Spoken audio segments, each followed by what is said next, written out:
Port of Belfast accounts for 64% of Northern Ireland's freight traffic.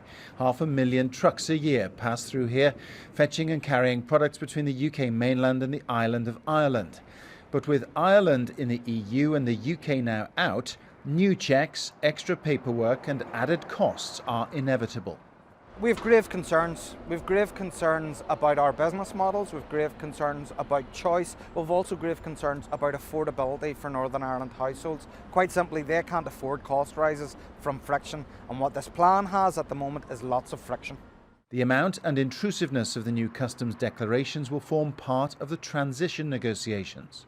We obviously want that there a mitigation for this, because to come across the Irish Sea, the volume of trade on that, it'd be a hugely time-consuming and expensive formality for drivers and businesses to have to complete. And we hope maybe there's common sense on both sides where we alleviate the need for that.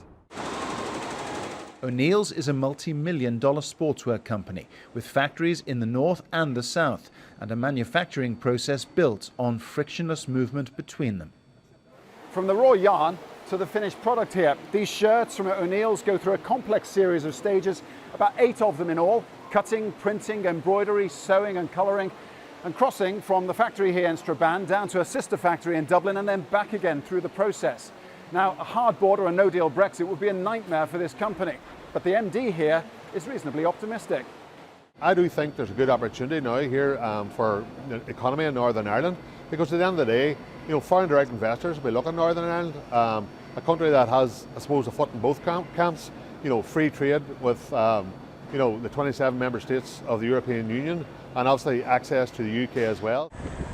Not everyone agrees. On the Irish side of the border, up in County Donegal, the bulk fertilisers, animal feeds and equipment at this farmers' cooperative mainly come from ports in Northern Ireland. And the frictionless way the farmers currently send their livestock and produce to market looks set to end. Some of the arguments that have been made is that it will be like a digital type border. You cross, it's seamless, you hardly know you cross, but all of that adds a lot of cost. I was long enough doing haulage to know what it was like to have to do customs papers to get through from here to Dublin. We had 4 border crossings to do, down and up, and it was delays and paperwork, and we don't want to go back to that. It was a nightmare. In the next 11 months of trade negotiations, a specialised committee will represent Northern Ireland's specific interests. But the challenge is complex and the time is short.